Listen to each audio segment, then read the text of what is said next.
ಇವತ್ತು ನಮ್ಮ ಶ್ರೀ ವಿದ್ಯಾ ಪಬ್ಲಿಕ್ ಶಾಲೆಯಲ್ಲಿ ನಾವು ಚುನಾವಣೆಯನ್ನು ಏರ್ಪಡಿಸಿದ್ದೇವೆ.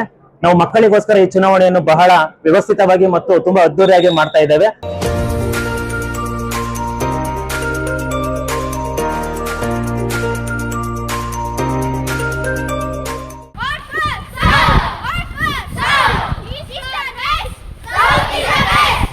ಯಾರಿಗೆ ವೋಟ್ ಹಾಕ್ತೀಯ? ಎಲಿಜಿಬಲ್ ಆಗಿರೋರು ವೋಟ್ ಹಾಕ್ತೀವಿ.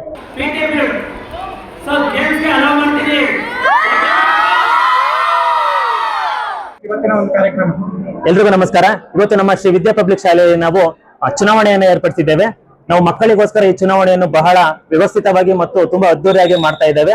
ಹಾಗೂ ಈ ನಮ್ಮ ಒಂದು ಚುನಾವಣೆಯಲ್ಲಿ ನಾವು 4 ತಂಡಗಳನ್ನಾಗಿ ವಿಭಾಗಿಸಿದ್ದೇವೆ. So north east, south east, west east and east. So north east, west, south ಈ ರೀತಿಯಲ್ಲಿ ನಾವು 4 ತಂಡಗಳನ್ನ ಮಾಡಿದ್ದು ಆ 4 ತಂಡಗಳಿಗೋಸ್ಕರ ನಾವು ಚುನಾವಣೆಯನ್ನ ಮಾಡ್ತಾ ಇದ್ದೀವಿ. ಸೊ ಆ ಒಂದು ಚುನಾವಣೆ ನಮ್ಮ ಎಲ್ಲಾ SUPS ಶಾಲೆಯ ವತಿಯಿಂದ ಆಡಳಿತ ಒಂದು ಮಂಡಳಿಯವರಾಗಿರ್ಬೋದು, ಹಾಗೂ ನಮ್ಮೆಲ್ಲರ ಶಿಕ್ಷಕರಾಗಿರ್ಬೋದು, ಹಾಗೂ ನಮ್ಮ GM ಸರ್, ಮಾದೇವ್ ಸರ್ ಅವರ ಎಲ್ಲ ಮಾರ್ಗದರ್ಶನದಲ್ಲಿ ನಾವು ಈ ಒಂದು ಚುನಾವಣೆಯನ್ನು ಮಾಡ್ತಾ ಇದ್ದೇವೆ. ಈ ಚುನಾವಣೆ ಮಾಡೋದ್ರಿಂದ ಮಕ್ಕಳಲ್ಲಿ ಯಾವ ರೀತಿ ಬೆಳವಣಿಗೆ ಆಗುತ್ತೆ ಸರ್? ಈ ಒಂದು ಚುನಾವಣೆಯನ್ನ ಮಾಡೋದ್ರಿಂದ ಮಕ್ಕಳಲ್ಲಿ ಮುಂದಿನ ಒಂದು ದಿನಗಳಲ್ಲಿ ಅವರು ಸುಮಾರು 18 ವರ್ಷಗಳ ನಂತರದಲ್ಲಿ ಅವರು ಕೂಡ ಪ್ರತಿಯೊಬ್ಬ ತಮ್ಮ ಒಂದು ದೇಶದ ಪ್ರಜೆಯನ್ನ ಆಯ್ಕೆ ಮಾಡುವಂತಹ, ದೇಶದ ಆಡಳಿತವನ್ನ ನಡೆಸುವಂತಹ ವ್ಯಕ್ತಿಯನ್ನ ಆಯ್ಕೆ ಮಾಡುವ ಒಂದು ಅವಕಾಶ ಅವರಿಗೆ ಸಿಗುತ್ತೆ. ಹಾಗಾಗಿ ಅವ್ರಿಗೆ ಇವಾಗಲಿಂದ ನಾವು ಒಂದು ನಾಯಕತ್ವದ ಗುಣಗಳನ್ನ ಬೆಳೆಸೋದ್ರ ಜೊತೆಗೆ ದೇಶದ ಒಂದು ಜವಾಬ್ದಾರಿಯನ್ನು ಕೂಡ ನಾವು ಇದರ ಮೂಲಕವಾಗಿ ಅರ್ಥ ಮಾಡಿಸ್ತಾ ಇದ್ದೇವೆ. ಇವತ್ತಿನ ಕಾರ್ಯಕ್ರಮ ಸ್ಕೂಲ್ ಎಲೆಕ್ಷನ್ ನಡೀತಾ ಇದೆ. School leader, team leaders, house wise leaders ಎಲ್ಲ ಎಲೆಕ್ಟ್ ಮಾಡ್ತಾರೆ ನಮ್ಮ ಸ್ಟೂಡೆಂಟ್ಸ್. ಸ್ಕೂಲ್ ಬಗ್ಗೆ ಹೇಳೋದಾದ್ರೆ, ಈ ಸ್ಕೂಲ್ ಕಳೆದ 12 ವರ್ಷದಿಂದ ನಡೀತಾ ಇದೆ.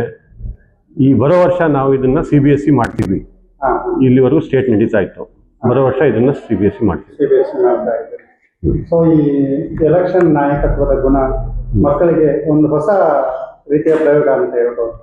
ಹೊಸ ರೀತಿ ಪ್ರಯೋಗ ಇಲ್ಲ, ವರ್ಷ ವರ್ಷ ನಡೀತದೆ ನಮ್ಮ ಸ್ಕೂಲಲ್ಲಿ. ಪ್ರತಿ ವರ್ಷ ಇರ್ತದೆ. ಅವ್ರಿಗೆಲ್ಲ ಗೊತ್ತಿದೆ, ಅದ್ರ ಮಾಹಿತಿ ಇದೆ, ಮಾಡ್ತಾರೆ.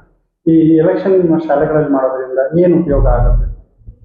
ಅವ್ರಿಗೆ ಫ್ಯೂಚರಲ್ಲಿ ಅವ್ರಿಗೆ ಅವರ ನಾಯಕರು ಆಯ್ಕೆ ಮಾಡಬೇಕಾದ್ರೆ ಅವ್ರಿಗೆ ಗೊತ್ತಾಗುತ್ತೆ, ಮುಂದೆ ಮಾದರಿ ಇರ್ತದೆ. ಈಗಲೇ ಮಕ್ಕಳಲ್ಲಿ ನಾಯಕತ್ವದ ಗುಣ. So, good day everybody. Today we are conducting elections in our Sri Vidya Public School. Behalf of Sri Vidya Public School, I am Kavita Chaudhary here. So here elections in the sense all the people are selecting one leader. Like how the people are choosing one leader in our constituency, the same process is going on here as we are upgrading the education in Sri Vidya Public School. Today also this program will be very affected. Thank you so much.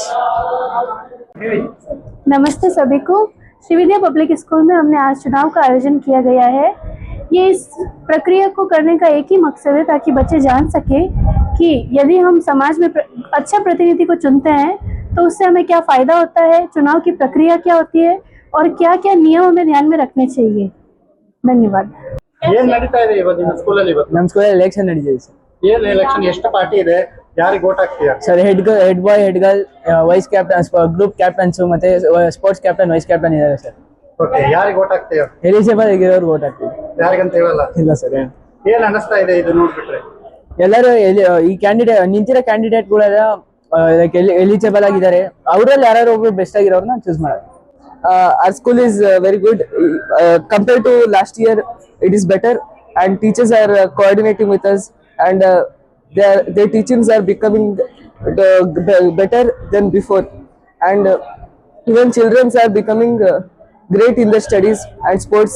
And as we can see now election is going on, even election is going great and the teachers have chosen great candidates and we are feeling great to vote for the good candidate. Who is voting?